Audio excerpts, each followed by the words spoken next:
Bien sûr qu'il y a un lien. Bien sûr que si tu es très fatigué, ton corps il va lâcher. Même si ton mental il reste, ton corps il va lâcher. Mais souvent le cas, c'est que même quand tu as des petits bobos, des blessures, quand ton mental y est, et quand ton mental il est vraiment fort et il te fait pousser, et ben forcément ton corps il suit. C'est le mental qui pousse le corps, et pas l'inverse.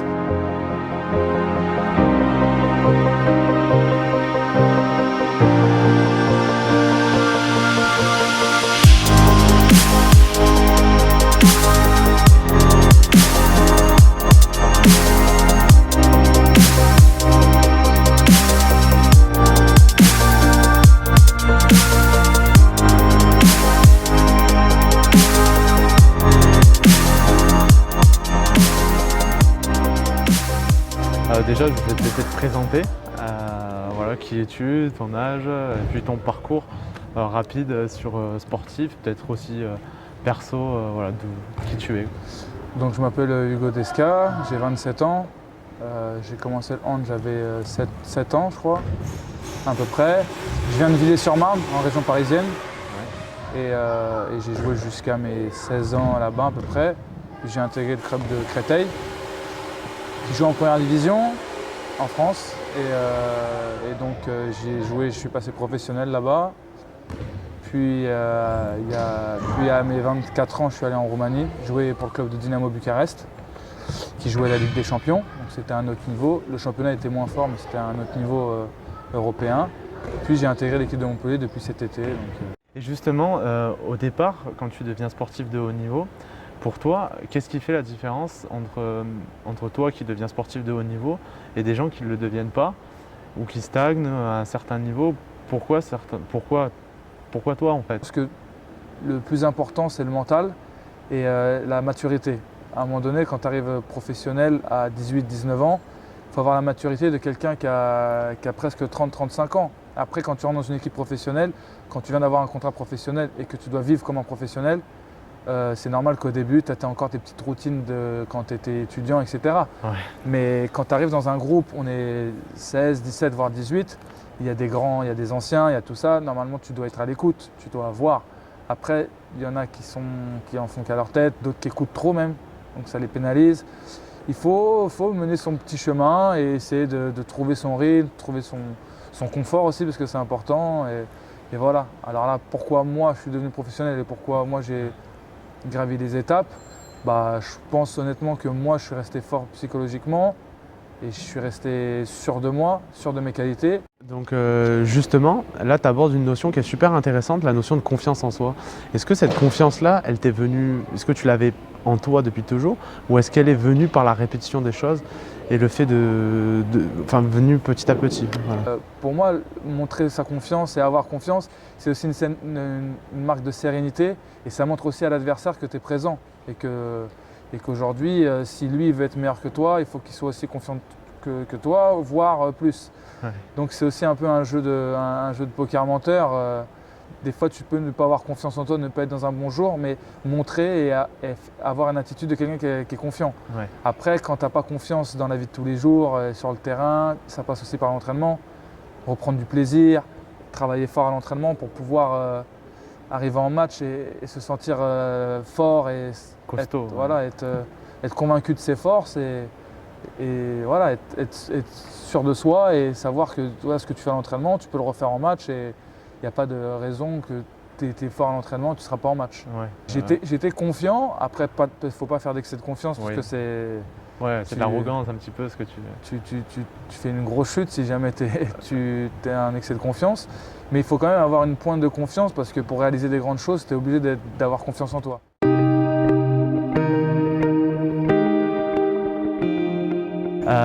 Là, sur une partie qui m'intéresse aussi, dont je t'ai fait part tout à l'heure, au niveau des difficultés, peut-être d'un échec, je pense que peut-être tu en as eu. Est-ce qu'il y en a un peut-être qui t'a parlé plus que d'autres, que tu voudrais raconter sans rentrer peut-être dans le détail si tu n'as pas envie d'en parler, et juste raconter comment tu l'as vécu, cette chose-là?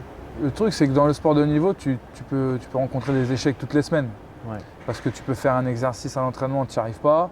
Tu peux arriver à des moments, tu es nul au shoot, ou tu ne marques pas des buts, ou tu défends très mal. Après, c'est complexe. Je parle de moi parce que moi, je vais parler de moi sur mon poste. Après, il y a des gens qui sont spécialistes de la défense, d'autres spécialistes de l'attaque, d'autres qui sont gardiens de but, donc ça c'est autre chose aussi. Bon, il y a plein de choses. Moi, je suis ailier gauche, j'ai un poste important aussi en défense, mais un peu plus basé sur l'aspect offensif. Après, c'est moi mon style de jeu. Donc je vais essayer de parler de moi, je ne vais pas me mettre dans la place des gens, je ne sais pas comment ils réfléchissent aussi non plus. Moi, je sais que l'important, c'est que je sois bien dans mes baskets et que je sois bien au niveau du shoot pour marquer. Ça m'arrive des fois, je ne sais pas pourquoi, j'arrive pas à marquer, ou les gardiens ils me font des arrêts. Et ben dans ces cas-là, il faut reprendre tout à zéro, essayer de se remettre au travail. En fait, c'est un éternel recommencement et il faut tout le temps se remettre en question. Tout le temps se remettre en question et jamais rester sur ses acquis.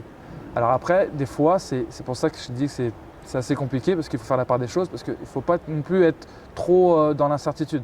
Ouais. Des fois, être sûr de soi, c'est bien, mais être trop sûr de soi, derrière, après, Mais tu vois plus ce qui va pas non plus. tu restes plus, Ouais. t'es plus lucide et ça ne fonctionne pas. Après, des échecs que j'ai subis, moi, quand j'étais jeune, j'ai fait sport-études à Paris. Paris, c'était en région parisienne, en 95. Ok. Et j'ai été refusé une année, je suis arrivé une année en retard. Et j'ai été refusé à cause de mon physique, j'étais trop petit.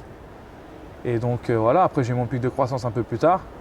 Et voilà, et ça m'a beaucoup forgé parce que moi vraiment ça m'a mis une claque. Parce que je sentais que j'étais meilleur que certains mecs qui allaient, mais ils avaient privilégié le profil, le gabarit, Ouais. la taille, le physique. Et pour moi c'était injuste.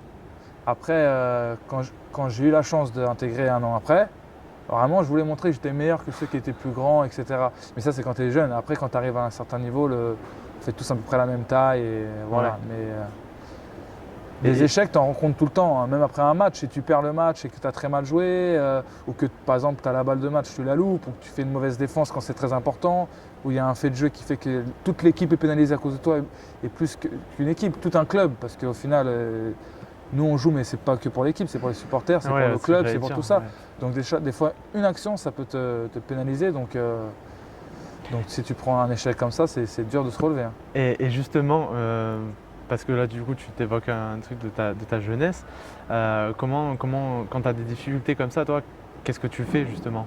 Qu'est-ce que tu fais pour te remettre, pour te remettre en action? Comment tu recrées la motivation? Comment tu recrées aussi peut-être la confiance? Parce qu'on évoquait la confiance, mais justement, tu dis tu rates le dernier shoot. Voilà, Bah, peut-être ta confiance, elle en moi, prend un soit coup. j'oublie tout et j'oublie carrément le match et je passe à autre chose. Et c'est comme si ça s'était pas passé, mais bon, quand même, ça reste dans un coin de ma tête. Ouais, Et parce que voilà. c'est chaud à faire. Ouais, bah, il faut essayer. Après, la première fois, c'est plus dur que la deuxième. Et la Ouais. troisième, elle est plus facile que la deuxième. Après, normalement, ça vient aussi avec la confiance. Tu dis que tu loupes une fois, il faut plus refaire la même erreur. Tu analyses comment tu as loupé ton shoot. Par exemple, le dernier shoot, tu le loupes. Tu te dis, bon, la prochaine fois, il ne faut pas que je fasse ce shoot. Le plus important, c'est pas de recommencer deux fois la même erreur. Parce que tu fais une erreur, tout le monde peut faire une erreur. L'erreur est humaine. Mais si jamais tu fais deux fois, trois fois la même erreur, là, ça devient compliqué. Et donc, il faut se remettre en question et surtout pas recommencer les mêmes erreurs. Et j'ai une question là-dessus. Est-ce que le fait de se remettre rapidement en action, ça peut être voilà, se re-entraîner peut-être fort comme tu disais tout à l'heure, est-ce que c'est vraiment une chose qui fait que ça passe plus vite justement? Bah ouais, ça empêche de cogiter. Ouais. Donc le fait de s'entraîner après, même individuellement, si tu as 2-3 jours de récupération, même le fait d'aller faire un footing ou de regarder le match, de faire une analyse vidéo de ce que tu as fait, de faire une activité physique ou tout simplement aller à l'entraînement avec l'équipe, ça aide à passer à autre chose. Le lien entre le physique et le mental, toi, c'est une question qui me vient. Comment tu le vis? Parce que on dit mental, mais il y a aussi une partie physique dans ton métier, dans ton sport. Est-ce que tu as déjà réfléchi à des liens qu'il y avait des fois entre le mental, des fois quand tu te sens pas bien, est-ce que tu le ressens physiquement? Est-ce que physiologiquement tu le ressens? Après, Ou inversement peut-être, chaque hein. personne est différent. Ouais. Il y a des gens, quand ils dorment mal, ils ont mal aux jambes, etc. Ils mangent des McDo, etc. Et bah là, ils vont être lents. D'autres, ça leur fait rien. Et pareil pour l'alcool, et pareil pour tout. Donc chacun est comme il est. Moi, personnellement, si je mange la nourriture des fast-food et tout, je vais le ressentir direct. Donc j'évite beaucoup ça. L'alcool, pareil. Et pour moi, le sommeil, c'est le plus important. En fait, le sommeil, c'est le sommeil récupérateur, c'est le plus important. Si jamais tu dors mal, ça va être difficile que ton corps va suivre. Parce que même le sommeil, ça aide beaucoup ton mental. Après, bien sûr qu'il y a un lien. Bien sûr que si tu es très très fatigué, ton corps il va lâcher. Même si ton mental il reste, ton corps il va lâcher. Mais souvent le cas, c'est que même quand tu as des petits bobos, des blessures, quand ton mental y est, et quand ton mental il est vraiment fort et il te fait pousser, et ben forcément ton corps y suit. C'est le mental qui pousse le corps et pas l'inverse.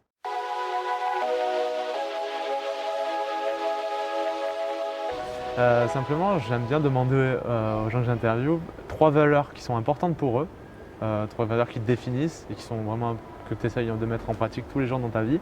Je dirais combativité. Ouais. Combativité qui me définissent dans la vie ou sur le terrain? Peu importe, parce que je pense que c'est quand même assez lié.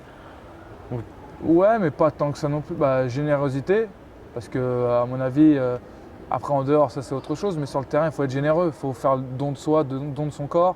Après, quand on est dans un sport collectif, il faut beaucoup Ouais, forcément. combativité, générosité et détermination, je dirais, parce que Ouais.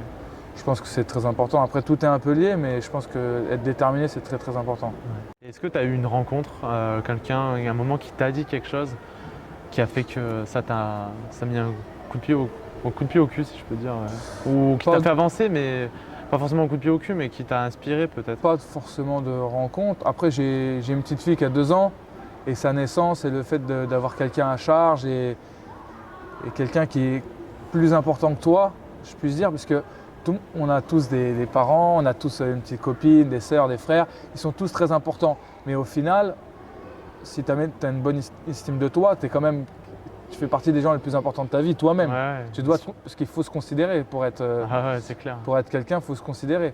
Donc, et le fait d'avoir une petite fille, moi c'est une petite fille ou un petit garçon, c'est pas que c'est drôle, mais tu la passes tout le temps avant toi. Alors tu peux passer beaucoup de gens, mais quand même, là elle passe tout le temps avant toi et c'est les choses, tu les abordes différemment aussi. C'est ça que je disais quand tu as plusieurs échecs dans ta vie, ça vient aussi aborder. Par exemple, moi si ma petite fille elle est malade, c'est pas comme si ma copine elle est malade ou ma mère ou moi. Ouais. C'est différent et voilà donc.